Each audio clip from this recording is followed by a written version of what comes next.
Welcome back. Well, Kathy Lette has spent 40 years making us laugh out loud with her side-splitting stories. The Aussie author has now penned 20 books, including controversial teen classic Puberty Blues, which was turned into a feature film and a TV series. And now the author has released a saucy new novel about breaking free at 50, the power of female friendship, and proving that, just like a good wine, women only get better with age. And the wonderful Kathy Lette joins us now live from London. Welcome back to the show, Kathy. Great to see you.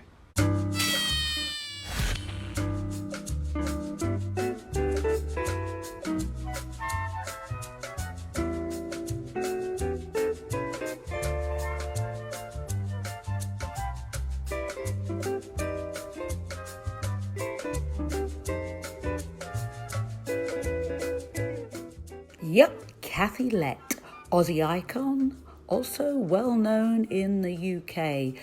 She's someone who unashamedly puts family first, championing for the cause of autism.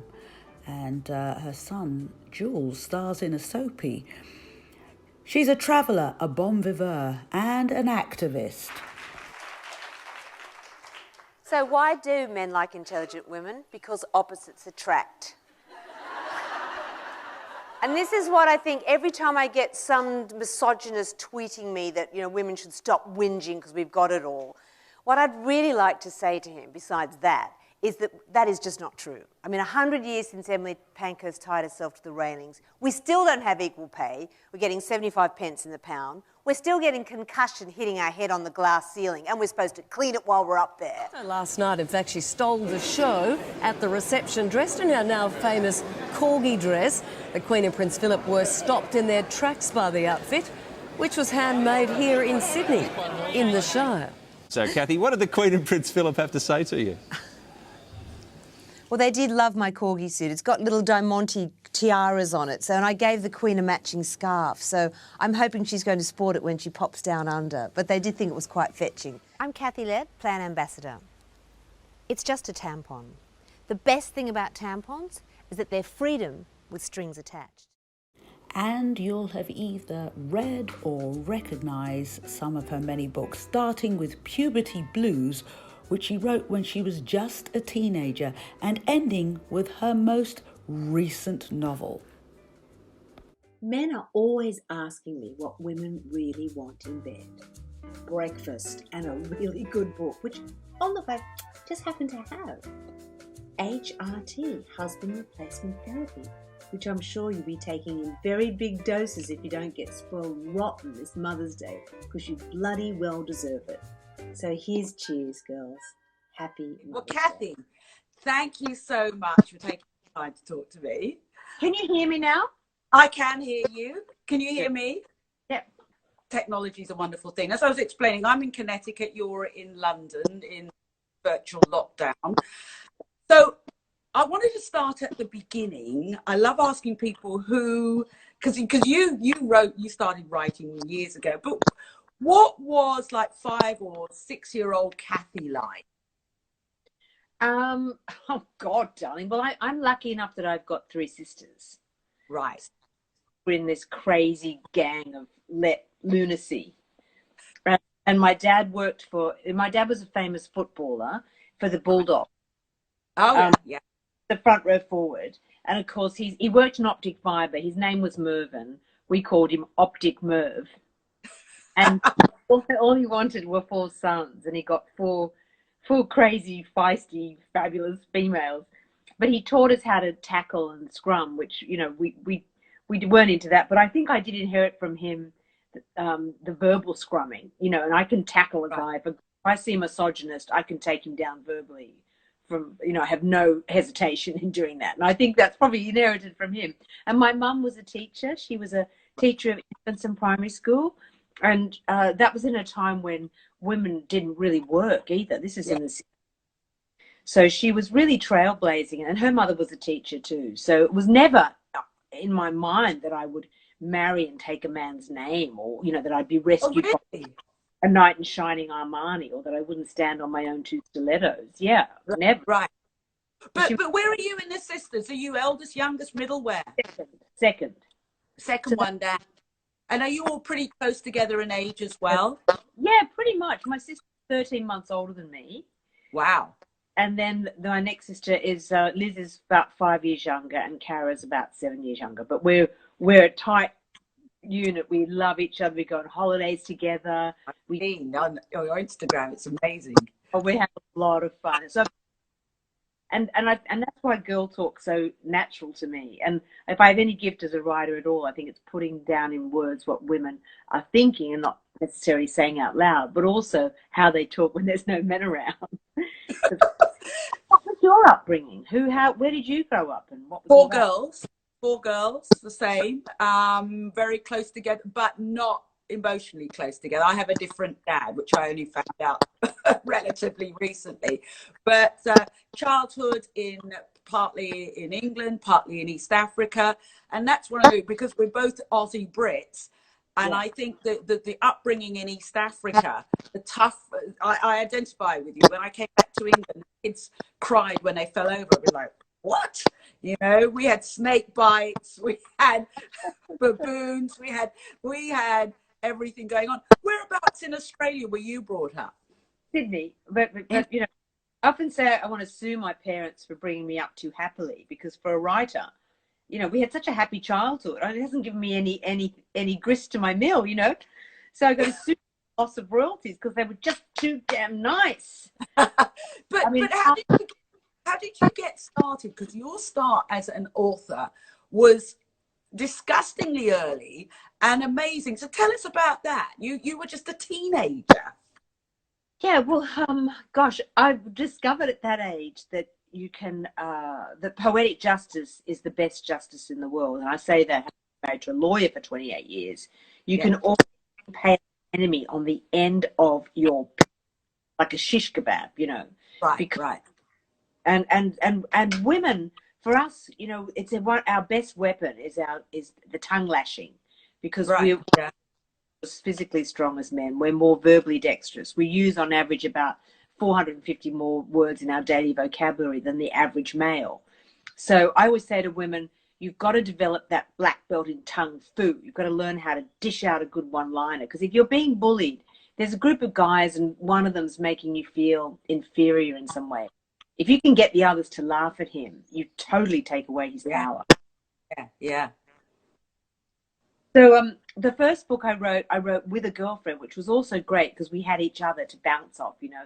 And I don't know whether I would have had the courage. Yeah, I probably would have had the courage, because my father's, you know, scrum gene. But it was really written, Puberty Blues is what Trish is talking about, because that's the first book, which was about growing up as a surfy girl in the very macho cult surfy tribe of Sydney. And it was really written for the other girls, the girlfriends at the time, who didn't understand that they were more than a life support system to a pair of breasts. You know, but how old were you? You were ridiculously young. 16, I think, 17. It came out when I was, I think, 18, 19. But did you intend to write a book, or did you just do it for fun and it turned into a book? I'd always written and won, you know, little writing competitions and things like that. It was always came naturally to me. But it was really written with no other idea except to show the surfy girls around. And so because, you know, at that age, you have no objectivity about what you're going through. You think it's normal. Yeah.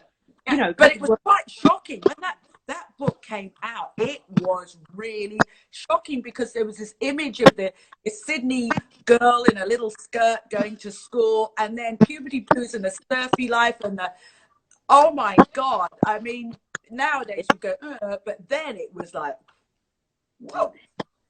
Seismic, the shock. And there were 2 books sold to every family, because the kids, you know, in bed reading it with a torch going, yeah, that's our lives, you know. And then the parents would be upstairs reading it going, oh my God, is that my children? What did your parents say though? What did your parents say? Did you let them read it? Well, I remember Mum has only started telling me lately, she's 88 now, about what it was like. Because when the book was coming out, I said, Mum, this book's coming out, it's a bit, you know, it's going to be a bit risque and it could kind of cause a stir. Do you want me to write under a pseudonym? Because I will. I was going to call myself Sue Denim. Ha, ha, ha. Oh, God. But she said, oh, she tells me now, she thought, no one's going to read anything you write, you know. No, I didn't mean that in an awful way. It was just, you know, mothers can think, you know, off you go, darling. Yeah. Lovely, darling, yeah.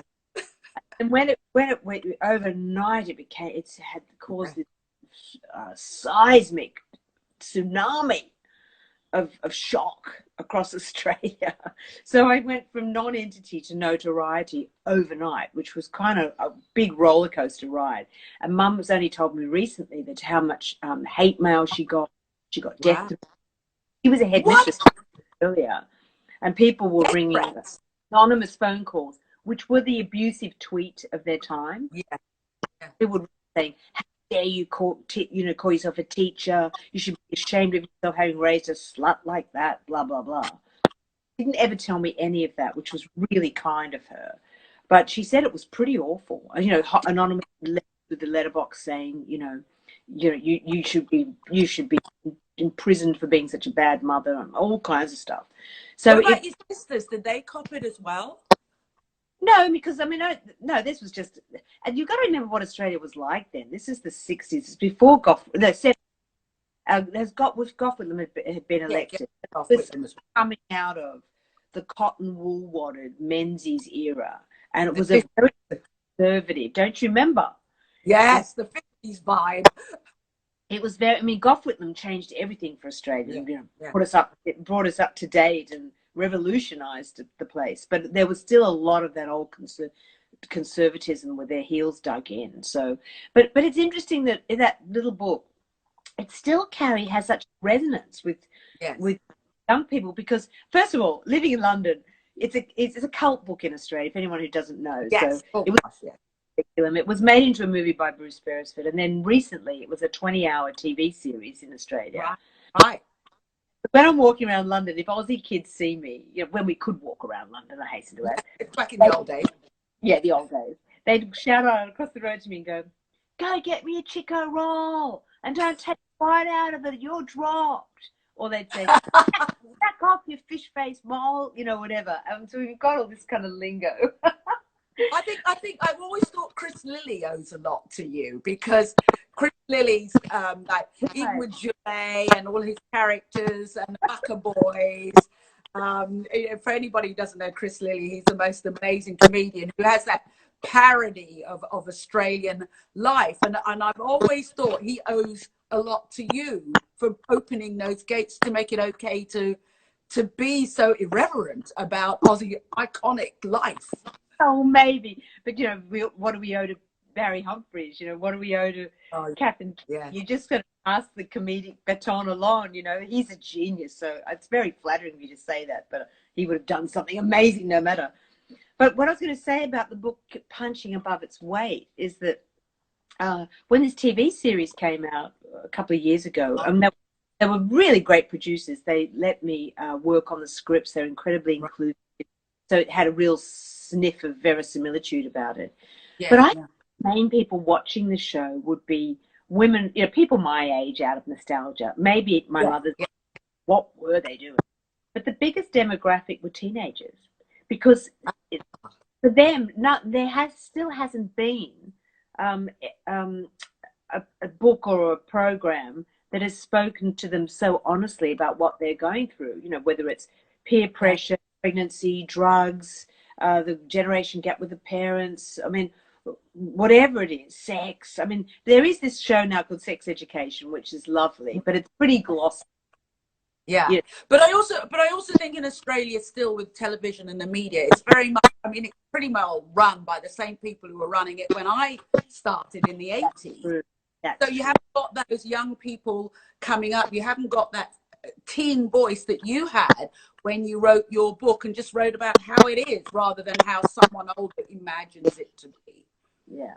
And I can see too, when I read that little book, it's like straight Vegemite, no brittle butter. It's very stringent, unfiltered. I can tell that. I know I was reading Ernest Hemingway at the time, and I was only 16 or 17, because I can see the influence on that it's very sparse, very short. And I thought, oh gosh, I was reading Hemingway. If I'd been reading Jane Austen, oh my God. But how did you go from, inverted commas, ordinary vivacious teenager? Suddenly there's this huge explosion, and who is this Kathy Lette? How do you go from 0 to 100 miles an hour at that age? Right. I think it was because a lot of the kids, my boyfriends, they got into heroin and they started dying, and it got very dark very quickly. And also I started reading, and once you start reading, you do get that objectivity on life. You know, we thought Jermaine Greer was rhyming slang for beer. Like the guys would say, your turn to get the germs, the round of germs. We knew nothing. Then when I started to read, and then started to learn about people like Anne Summers, who's a fantastic feminist. She wrote a series on teenage rape in Queensland. So we sent her the little bit we were writing, because we realised it was a similar. It was about the male brutality, and that toxic testosterone thing that happens when there's a pack of men. And she was great. She got back. She looked at the manuscript, sent it to McPhee Gribble, which was a small feminist publishing house. Right. And my girlfriend and I were busking on the street for a living. We called ourselves the Salami Sisters. What were you singing? Meaty issues, you know. Wow. Were you singing or what? What were you doing? Honestly, writing songs, you know, funny but feminist songs, and living in a squat in Woolloomooloo, whatever. But we got a column in the Sun Herald. Max Such was a very enlightened editor at the time. Yeah. And he gave us this little column called A Slice of Life, you know, where we wrote about things like, we explained to parents why their garden hoses were getting shorter. Because, you know, they got to think their garden hoses were shrinking. They didn't know kids were cutting off the end to make bongs. Yeah. And that got raised in Parliament by a senator called Senator Baume, Baume, I think his name was, saying this terrible newspaper. Was that Michael Baume back in the? I think so. I'm not sure, but yeah. Encouraging young people to do drugs, and then we got the sack, and because it was raised in Parliament, this little column, and then Max Such kept us on quietly, but just without our byline, so we still had all our followers. I mean, it was kind of crazy time. But you went through all this. I'm amazed how you broke through, because not intentionally. I mean, I just started as a journalist at SBS, rank and file, doing, you know, stupid shifts and what have you. And one of the producers of one of the other shows, I think Dateline or something like that, came to me and said, you know, they're looking for a presenter in the 7:30 report. And I said, no, I'll apply as a reporter. I applied to become a reporter along with my friend Rebecca Latorno, who's still in Australia, a Jewish girl, and we didn't think a Jewish girl and a black girl. So we both wrote in, we edited, because we learned how to edit. We edited our little text, sent it in. Next thing, I get a phone call saying, could you come over to the ABC? And I'm in my trackies and everything, because we used to do that when we didn't want to get sent out for a news story. So I switched dresses with one of the reporters on the road, little frock with puffy sleeves I wouldn't normally be caught dead in. Went over, David Hill, remember David? The then managing director of the ABC, fired some questions at me with another, you know, and I thought, is that the interview? And he looks at this other chap and goes, I think we're ready. Let them in. So they come in, all these journos come in, many of whom I knew. And he said, ladies and gentlemen, may I introduce you to the new presenter of the 7:30 report? I was like, I thought I was here for an interview as a journo. Brilliant. Wonderful. How great. First question was, how does it feel to be the first black person, you know, on Australian television? And I'll never forget, wrong answer, I went, black? Yeah. It doesn't translate in print. Right. You know, and then it started. But again, I can understand what your mum went through, because the abuse, the racism, and you just have to keep your head down and keep going. Now for you, from that first, I was going to say, from that first book, when do you realise I can do this for a living?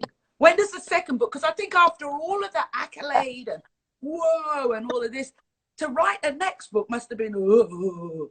Yeah, the second book syndrome is really hard. So I didn't do that. I wrote plays for a little while. I did something very different. A play that was on at the Sydney Festival at the old cell block. And I remember we had a terrible, crusty old critic at the time called Harry Kipax, his name was. And I remember he came to see it. The play was called Wet Dreams. And it had a great cast, actually. It was Gia Carides was in it. Oh, right. What's that lovely guy? You know, Roy and HG. Yes. Who's the John? Yeah. John, yeah. He was in it. It was great. But he wrote this review saying this is the worst play I've ever seen. So we used that to sell. We went, worst play I've ever seen, Harry Kipax. So, of course, everybody came. And it was, yeah, so I did that for a while. And then I did another book called Girls' Night Out, which was about being a single girl in Sydney at the time. Because having survived all the sexism of the surfy guys, I tried to broaden my heterosexual horizons, and I moved into Sydney looking for a guy who wasn't married or gay, or married and gay, being Sydney. But that's the first husband of mine. That's when I realized a whole other area of sexism that women endure, which is the double standards when it comes to sexuality.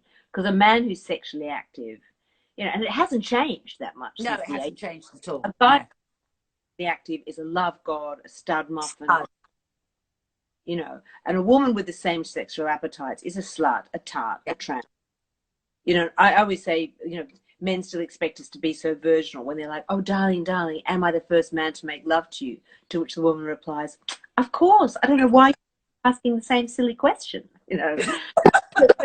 But that is true. So I had so much material from that time. I turned it into a book called Girls' Night Out, which then on the basis of that book, it was a big success in Australia. I then got asked by Columbia Pictures to move to LA and write on sitcom. So that was kind of a calling card, and I moved to LA for a while. But of course, What was that like from Sydney? Because LA to a lot of Sydney siders is like, I don't know if they still do, but back in the day, they would literally light candles. LA was like going to heaven. I mean, I often think that Sydney, there's a lot of Sydney that wish they were LA, as it were. And I don't like LA at all. No, I don't. Sorry, no. LA. Sorry, LA. I mean, I like a lot of my friends who live there. I've got some but I don't like living there. First of all, there's no bookshops. I mean, you go to people's houses. See my books behind me here. I go to their house and I think, oh wow, look at all those books. Then you touch them, and there would be molded wallpaper of book, spines. Yes. And I don't like to be in a place where they say, have a nice day, then they shoot you. I mean, that's exactly. But the show was brilliant. I worked on a very big, famous American show called The Facts of Life. Have you heard of that? Yeah, I think with Baby, yeah. 80s. It was like bigger than MASH. It was huge. And we gave George Clooney his first job in television. We cast him as the love interest and all that kind of thing. So, I did have a lot of fun there. But what horrified me was the cosmetic surgery. Because, Aussie women really kicking off then. Oh, it was kicking off. And basically all they do with cosmetic surgery is drag everything up. So the ankle becomes the knee becomes the navel, the clitoris becomes the chin. And that's how you spot a mouth. Rubbing that part of anatomy too vigorously. But it was good material, and I turned it into a book called The Llama Parlor. So whatever I've done in life, it's always really been material for the book that I want to write. So it's cheaper than therapy, writing novels, How do you go from that to your first marriage, falling in love and getting married? You've got a notoriety about being. They used to call you like a ball buster. You and Jermaine Green, people like that, were like, in Australia especially, were like, to men, you were a bit like garlic to a vampire. So something to be. Only from the men you wouldn't want to be around anyway. I mean, the men I like are good at girl talk. They're not worried they're going to start ovulating or anything. But I won't stand for misogyny, and I did. There was so much of it, Trish, wasn't there? Yeah. Looking back. I remember my first job. I used to be a TV presenter on a channel show. I won't name the show, but I remember my job interview on that show. I already had a column out. I already had a column in the Sun Herald. I had or the Sydney Morning Herald, I had a novel out. The movie had been made. Like, I wasn't green. No, but no. I went, and there were about 6 men sitting like that in a horseshoe. And one of them, they're all well known. If I told you their names, I can guess who they are. one of them slapped $10 on the table and said, "I bet I can make your tits move without touching them." And I just went, "Oh yeah, whatever, you know." He leant over, mauled me, and then said, "Ha ha ha, you won. There's the $10." So I said immediately, "I bet you $20 I can make your balls move without touching them." And I kicked him between the legs. He's in pain. The other guys are killing themselves laughing. I get the job. But Yes. can you imagine? Today you'd have a sexual harassment suit, but in those know. you just had to learn to give it back. Oh, that's and everybody always asks me with my audiences, what have you, where did you learn that? It was really, I was pregnant while I was doing a live news show. And I never forget one, and you probably know the person, one person said to me, a very high up TV exec said, "I'm going to say, do you remember Yarn Event, the iconic Yarn Event? People who don't remember, was the most amazing ball-busting interview for a current affair." And this guy said, "I'll tell you the same thing I told Yarn Event. Once you Sheilas start sprogging, your brains are fucked." Yeah. And so while I was doing the show, I remember sitting there and they'd say, "I suppose you want a seat." This is me at 7 months pregnant. And I go, "No, mate." And I'd stand. I would never sit. You could not show any week. They were waiting for me to show I was weak while I was pregnant. But see, I would have said to that guy who said that your brains were fucked after you have a baby, I would have said, "Well, why do men like intelligent women? Because opposites attract." Yeah, I love it. Dish it back to them. That's what I call the black belt and tongue fu. So yeah, but it's held me in good stead because if someone does put me down like a bloke, if it condescends or whatever, I'm ready. I'm right there. I'm right come back. If I see harassed or anything, I know how to save her with a good line. Yeah, it's a lot. Do you think it's a lot harder now with social media? Sorry, I was going to say, do you think it's a lot harder now with social media and the commenting, and like on newspapers? Before it used to be a letter to the editor. Now you've got all these sickos in basements, and a lot of people who don't even think they're sick. I mean, as a mental health activist, I've always said mental illness is one thing, but there are a lot of people out there who are mentally unhealthy, and they outdo the mentally ill 10 to 1. But with sexism, I mean, we've seen it with Meghan Markle, we've seen it so many different people. Is it a lot harder to come back at that stuff? When it's face to face, you can use those one-liners. Yes, I know exactly what you mean. My advice to any woman watching, never feed the trolls. Don't go there, because all they want is for you to get your attention. And the meaner and more misogynistic they are, the more upsetting it's going to be for you, and the more you're going to want to defend. Do not picture them. These are the guys who used to write in green ink. You know, you would never answer a letter in green ink. Just picture them living in others' basements. You know, their computer keys are full of jism and crumbs. They're in so old tracksuit pants they haven't changed for 6 months. I mean, you wouldn't talk to them in real life. But don't go there. Don't feed them. So I ignore that. I never read below the line when I've written an article in the paper either. I mean, I just don't go there because it's going to be abusive, and who needs it? I know that what I write resonates with women mostly, and some gorgeous guys, of course, any evolved men out there. So, and that's enough for me. I don't need. It's masochistic, I think, to let that, to even glance at it. Don't go there.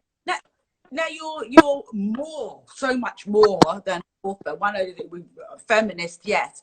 Now I'm just amazed, and I love your little stories about your kids, and Jules, and where he's come from and where he's got, has been for both of you a shining light to parents and children with autism, to show the ability part of disability. Tell me about Jules. When he was first born, when did you realize that something maybe wasn't clicking?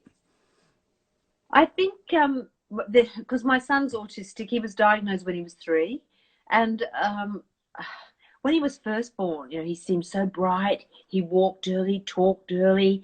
I kept thinking, Jeff and I kept thinking, oh, we've got a little genius on our hands. But then at about 13 or 14 months, it was like his computer crashed. He lost his language. He retreated into himself. This is a very common pattern. And suddenly felt as though I hadn't given birth to him, but I'd found him under a spaceship and I was kind of raising him as my own. But we didn't get the diagnosis till he was 3. And at that time, autism was a diagnosis that just dragged you into the dark, Yes, And yes. yeah, suddenly my son had become like this plant in a gloomy room. It was my job to kind of drag him into the light in some way. And I think, have you got any special needs in your family? No, but I remember one of the first stories I did when I was at the ABC was the House of Steps, if you know the House of Steps. So Yeah. I covered it, and so I know I know the issues around it. I have got a family member who is on the autistic spectrum. So but when I look at him, the expectations and on all of that. It's a new generation. This is why I'm saying it's thanks to a lot of people like you, and Jules, of course, where people think, oh, hang on. So where did you get? How did you navigate that? Did you want to keep him sort of cocooned? And because every parent wants to cocoon their child forever. Yeah. Well, I think the first thing that for anyone listening who has a child with autism or any special needs, you go through various stages. The first stage you go through is denial, where you bankrupt yourself, seeing every medical expert in the country. Did you go through a time of grief? Why me? Why? Oh, sure. Oh, yeah, you do. And then you drink way too much alcohol at that stage. And then you just start to think, well, this is the unique little person I've been given. I've just got to do my best by them. So, and what he's taught me is there's no such thing as normal and abnormal. There's ordinary and extraordinary. And people on the autistic spectrum have a literal, lateral, tangential logic, which is truly wonderful and unique. So, so it's been quite a journey. But for anyone listening, I would say my only top tips for you are to build up their self-esteem, because all day they're told they're wrong, they're stupid, they're out of sync. And the other thing I would say is feed their obsessions, because they're very obsessional people. So it doesn't matter if it's, igneous rock formations or Amazonian mothwing fluctuations or whatever, because you never know where it will take them. And we know with diagnostic hindsight that Mozart and Einstein and Orwell and Van Gogh and all these incredible people were on the spectrum. So with the right help, autistic people could give back to society in the most wonderful way, even though less than 15% of people with autism are actually in the workforce, which is a much lower inclusion rate than other disabilities. But how did Jules end up as an actor? I know. Well, he told me he wanted to be an actor, and I was like, how do you put the artistic into autistic? I couldn't quite see it. But I indulged him and I put him in acting classes. And I used to go and watch him, Trish, and I'd think, you're really good. And I thought, no, it's the mum goggles. How we see everything through the love filter. Yeah. You cry at the first school play. Yeah, I know, all of that. But then he won some awards, and then he got cast in this big BBC medical drama. Well, Holby City. It's been running for like 8 years. Yeah. It's the first time they cast an autistic actor to play an autistic character, which was also really groundbreaking. Yes. BBC, I mean. And he was only supposed to be in one storyline, but the audiences loved him so much that he's now been in for 4 years. He's playing a hospital warder. And it's just been absolutely groundbreaking in so many ways, because it's done more to take the stigma out of autism than 100 dry doctors. Yes. Relate to him, Yeah. Relate storyline and his differences. So and I'm so proud of him. And I think back to how he was bullied at school when he once came home with a sign on him saying, on his back, sticky tape saying, "Kick me, I'm a retard," and saying, "Mum, the kid's a retard. What is that?" Blah blah. So how do you deal with that? How do you deal with that? Because I know when my younger daughter was bullied, that your instinct is to go up to the school with a submachine gun. I'm not suggesting anyone should, but you want to go out and you want to just go out and kill. Yeah, you do. And also it makes you very overprotective. And when he was a teenager, I would never let him out the door without enough in his backpack to set up a comfortable wilderness homestead, This is longer than War and Peace. But how will you know if they'll ever cope in the outside world if you don't let them out into it? So, yeah. It's scary. But he's really great now. He's got a girlfriend and he's on the show and he's 29. He'll always be attached to me. That psychological umbilical cord will never be cut. Right. But he's doing really, really brilliantly, yeah. And we should mention you've also got a daughter who's younger as well. We won't leave her out of the equation. No, she's 27, a press officer for the Labour Party in Britain, so she's very busy at all times. But she's a bit of a brainiac. She got a double first in politics and history. She was one of the student presidents at SOAS. She's a dynamo. She's so smart that when I go on television now to talk on any subject, I ring her up and go, darling, what's our opinion on this? You know. Oh no, I do that with my older daughter or both my daughters. I always check with them. Because parents are and will be an embarrassment. Let's talk about at the moment there is and I want to touch on it briefly because I do so many live crosses from here. Whenever the royals or Meghan Markle comes up, I mean, I covered the wedding over here in the States.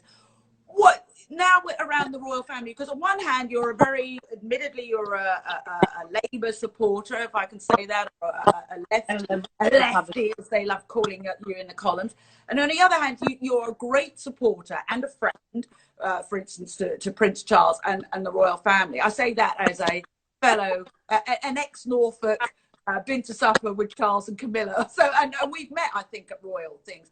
How do you juxtapose royalty and the Labour Party? Well, they know. Look, Prince Charles was way ahead of his time on environmental issues, and I've always admired him for that. And Camilla, of course, I knew before she got with Prince Charles, and she got so much misogyny and so much hate towards her. And I've always really liked her. She's very down to earth. She's almost very salty. She's almost like Aussie. I call her a closet Aussie or a clozoz. So I stuck, and she's done a lot of good fundraising for good causes that I care about, against domestic violence and literacy for young people and all kinds of stuff.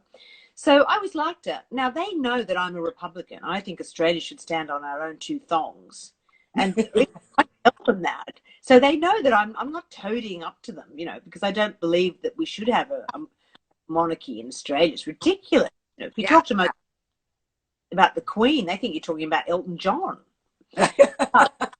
But you take people as you find them, and they're just Prince Charles is raised to be charming. He's charming prince, but also he loves Aussie. He loves Aussie. I mean, I got invited as an Aussie, being dual passport holder. He really loves the Aussie humour, and I think he has very fond memories of his time in Australia when, back when he could take off his crown. He could almost do what Harry seems to be doing in the States. He could reinvent himself for a while. Sure. So I mean, I don't see it as it's not. I like him. I like his environmental politics, and I like Camilla because she's an earthy woman. And I know my motto in life is that women are each other's human wonder bras, uplifting, supportive, and making each other look bigger and better. So when she was being attacked, I defended her as a sister, just saying good person, and I just take them as I find them. But yeah. Well, one of the things that is really, I think, highlighting misogyny, it's probably misogyny at its worst now, is the language around Kate versus Meghan versus. I never thought we'd see such a resurgence of racism, veiled racism, because it's moved on now, because there's certain things you're not allowed to say. So people have found, or the media, certain sections of the media found other ways of saying it. But the misogyny against those two women it's like I thought things had moved on. Apparently not. No. It's still a patriarchy. I mean, we still don't have equal pay. We're still getting concussion, hitting our head on the glass ceiling, and we're supposed to clean it while we're up there. So until we get, and sometimes men say to me, "Oh, a journalist will say to me, oh, you feminists, you want so much." I go, we really don't want so much. Equal pay, that would be great. We'd like men to work out that mutual orgasm's not an insurance company. Fantastic. We'd like them to help more around the house, because even though women make up 50% of the workforce, we're still doing, I'd say, about 99.9% of all the housework and all the childcare. And I always say to men, you know, it's in your interest to help us around the house, because it's scientifically proven no woman ever shot her husband while he was vacuuming, right? We'd also like you to help, you know, to do a little like cooking. I mean, the greatest aphrodisiac for women is a man in a cooking apron. Come on. No, in Australia, that translates to the Barbie, and in the States. I mean, that's when you get arrested. Well, let me ask you about, and we were in similar situations, being single, again, in your 60s, the dating scene. It's slightly changed from both. Either of us weren't married the last time we were on the single scene.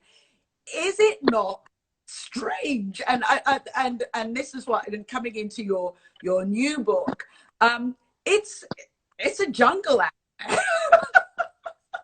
Well, I have to mention the new book now because you've raised it. But in this new novel I've got out, which went to #1 in Australia today, top Australian fiction, which is great. Yeah. Adult fiction. Well, what was I going to say about that? About women. That's one of the things. Oh yeah. Okay. Well, in this book, which I've got somewhere, there's a lot of funny. I've written some funny scenes about women our age having one-night stands with younger guys, which I did have some in-depth research on this subject, because it is just so funny. First of all, they've never seen pubic hair. When they're absolutely horrified. No, because younger women, everything's gone. I mean, it's like they've been napalmed. It's like deforestation. And you know, I like pubic hair. It's like having a little pet in my pants. My own pudendal status. And I wouldn't say this in any other context, but bring back bush, right? And the interesting thing about lockdown is that in England, of course, in Britain, you can't go to any salons, hence the roadkill on my head. And you can't go to waxing salons, and everybody's looking really hairy. It's gone back to the 1970s. You've got women. They've gone back to normal. You've got men have got the beards, and the women have got hairy armpits and hairy legs, and it's just fantastic. And I'm just hoping that men now have learnt to enjoy a little like bushwalking, and maybe enjoy a little bit of bush tucker, maybe. Oh God! So that's what I hope. But the whole thing, I mean, I remember one guy, I mean, I've now got a lovely boyfriend, I call #boo, but one guy, a friend tried to set me up with, and the first text he did was to send me his company's, you know, the fiscal, the whole thing. And he said, I think you'll particularly enjoy how the Singapore office is going. It was all about what he earned and his company earned. And clearly that has worked for him in the past. I mean, I have to say I'm in Connecticut, which is where Stepford Wives was based. But clearly it worked for him. I mean, and then he's like, I can't fit into my suits because I like to bench press. So he's the guy who's bench pressing with one arm and writing his fiscal report for the other. And he thought he had me like that. Delete. But there are some weirdos. I'm more worried about your friend who thought that he was a good match for you. I mean, I'd be more worried about that. She did, yeah. Well, like I said, Stepford Wives was based here.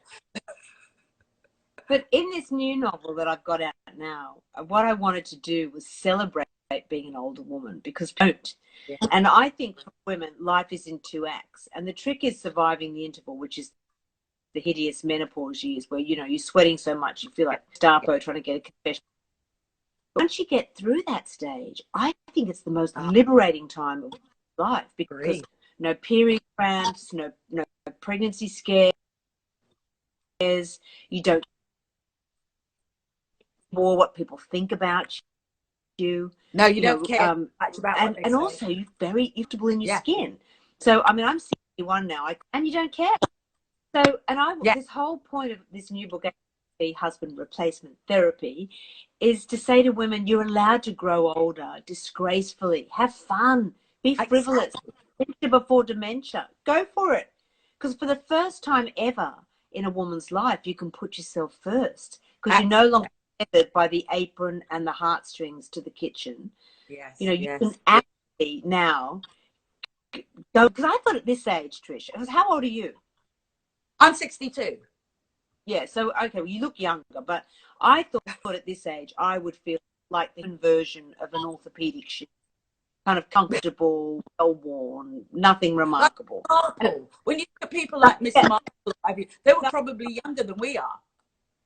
That's true. It's true. Because I don't feel like that. I feel like swinging off a chandelier with a toy boy between my teeth. I want to go dancing and get a glitter ball graze on my nose. I mean, I've so much energy, and I've got more time, and I've got more freedom. So that's what this book is really about. And after the and also I don't see divorce as a failure. I just see it as a change. Yes, and now that marriages last so long, from honeymoon to tomb, can be like 80 years. Yeah, That's a long time to find the same person's anecdotes interesting.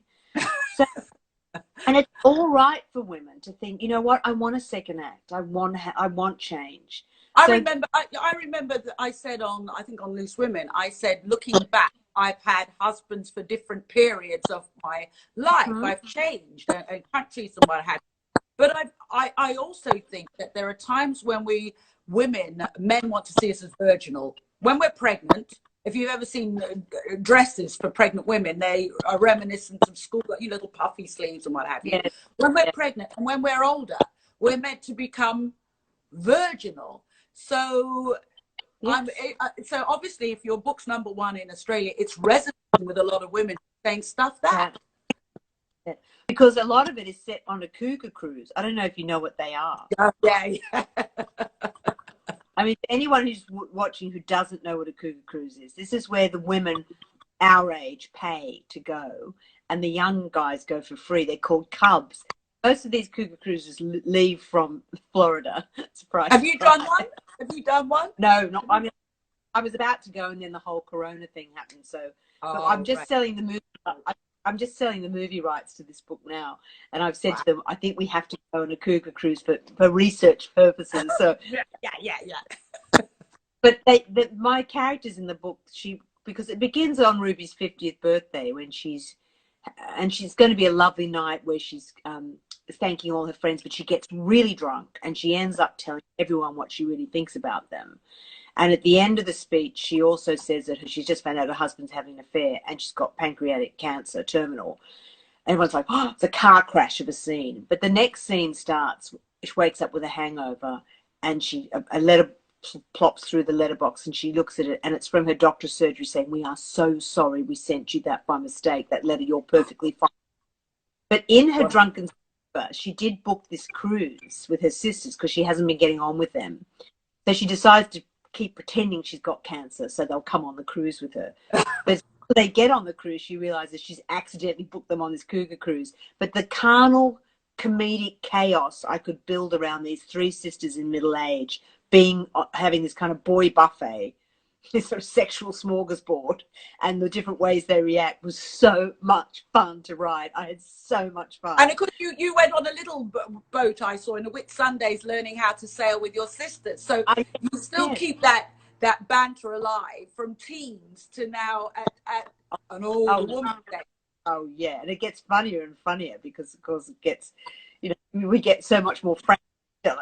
So yeah, so anyway, it's a fun book.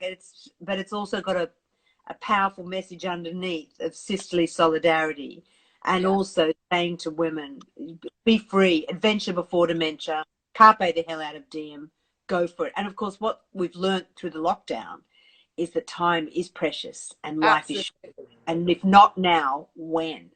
And also, sorry, go on. Yeah, go on.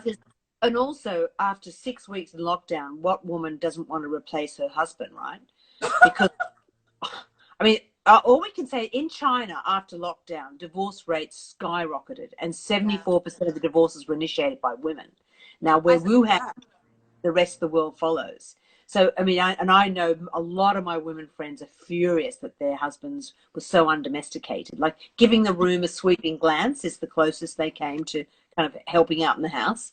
Not all, of course. Any men watching now love you and adore you, because you wouldn't be having this girl talk if you weren't, fabulous. Yeah. But there are a lot of inferior men out there who putting a lot of relationships under the spotlight. Kathy, what is next? Have you got another book already? You know, you're cooking up another. If you hear that, it's the Garda. They're allowed outside. But what's next for you? Have you got another book in the pipeline, or, you know, as you said that you're working on the movie rights to your new book? Is that the next big project? I always write the book I wish I'd had when I was going through something. So now that I've gone through a divorce, I'm probably going to do a comedy around divorce, I think. Because you know, I think it has to be done to exercise my own demons. So I think I'll probably do that. I'm sniffing around. I have to wait to see what's making me boil, you know. Yeah. And but all my books have a feminist message. But when I was in Italy once, Trish, I got to tell you, I was on book tour there, and my Italian publisher introduced me, and he introduced me by mistake as Cafe Latte instead of Kathy Lette. But I actually thought, isn't that a great name? Because it sums up my style, kind of frothy on top, but with a bit of a mental macchiato underneath. So that's my style. I like to entertain, but also, you know, if you can disarm with charm and make people laugh, but then slip your feminist messages in, that's the way I like to roll. And you're pretty similar, actually. Oh, well, thank you. And thank you so much for talking to me. Sorry about the technical glitches. It's probably done by a male. So but congratulations on the new book. I was going to say, do you have a copy to hold up? Do you have one there? Yeah. Can't go without showing the new book. Oh, that's sweet. Can you see that? Yeah, we're round the other way, but people can flip the picture. So Kathy's book out. It's out in Australia. Is it out in the UK now? No, not yet. I'm just having a public replacement therapy at the moment. But anyway, I'm just so thrilled that that it's resonating with women and giving them some more laugh lines. You know, that's my favorite thing. Like, read between my lines. It's all there. The books, the babies, the hours of fun-loving flirtation. You won't see that in LA. You will not see that in LA. No, that's true. Kathy, thank you so much. It's been a joy. So long since we had. I know. I'm so proud. England, because you go backwards and forwards all the time. You know, it's British Aussie passport, British passport, green card. I mean, you're in a similar situation, but I'm here at the moment, and so inspiring. You really are, and the fact because you live my motto about, you know, venture before dementia. You're out there taking on the world, and I so admire you for that. You really inspire. Oh, well, back at you, girl, as they say. We're being each other's human wonder bras. That's what it's all about. Make each other look good. I wish there was got to be more of it. Got to be more of it. Love you. Thank you. Lots of love, Trish. Gorgeous to see you. Lots of love, and you too. Take care. I'll edit this and I'll edit this and I'll put it up on Instagram, so people who were too tired in Australia to see this can watch it at their leisure. Oh, John O'Coleman says hello, by the way, from Australia. Oh, love John. Yeah. Love John. Yeah, blow him a kiss. All right. Oh, somebody says, I'm going back to rollerblading. I've taken up rollerblading again. Of course you have, darling. Of course you have. Good luck. I skate on thin ice for a living, so I'm in the same department. Yeah, you do. And successfully. Good luck with the book in the UK. I know you don't need luck. It would be fantastic. Thanks again, Kathy. Take care.